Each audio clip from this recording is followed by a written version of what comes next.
And next, we're going to keep it more simple because we're going to head over to Matt for the latest in the GRID EPI update. Thank you, Josh. Let's add some more value to the show with the GRID EPI update for week 2 of the GRID Endurance Performance Index. I've got plenty to tell you from a very busy weekend as I stand my phone up so I can see it all clearly. We'll start at the Nürburgring, where the first 2 races of the Nürburgring Landstrecke Series happened at the weekend, Saturday and Sunday, 2 4-hour races.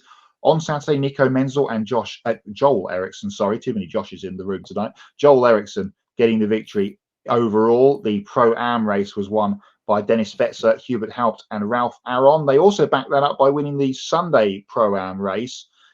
The Pro race was won by Lawrence Van Voor, a 4-hour race that was won by 0.042 of a second. More on that when we get to Hots and Knots. If you haven't seen the video, go check it out online. Also at the weekend in Europe, we had the first round of the Endurance Cup for the GT World Challenge Europe at Paul Ricard. Win for BMW, Max Hess, Augusto Farfus and Daniel Harper winning overall and in the pro category.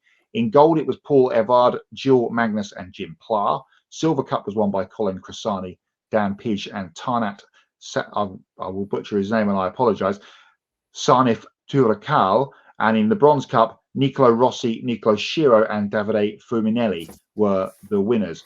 At Sonoma at the weekend, we had the first 2 races for the USA version of GT World Challenge. Both races won by Adam Adelson and Elliot Skier. Let's have a look at the updated point standings then for week 2, where Lawrence Van Voor continues to lead. He had a second, along with that win at the weekend at the Nürburgring, with Kevin Estre as his teammate in the car for Manthey EMA. So Estre jumps into 3rd position ahead of Saturday's winner, the Swede Joel Eriksson. James Collado slipping from 3rd to 5th this week. Jordan Pepper jumps in as well. Plenty of shuffling going on, and Elliot Skier there in 10th position after his double victory at Sonoma at the weekend. This weekend, it is just as busy. We've got all things happening. Opening rounds of the season for the European Le Mans Series there at Barcelona, Circuit de Catalunya.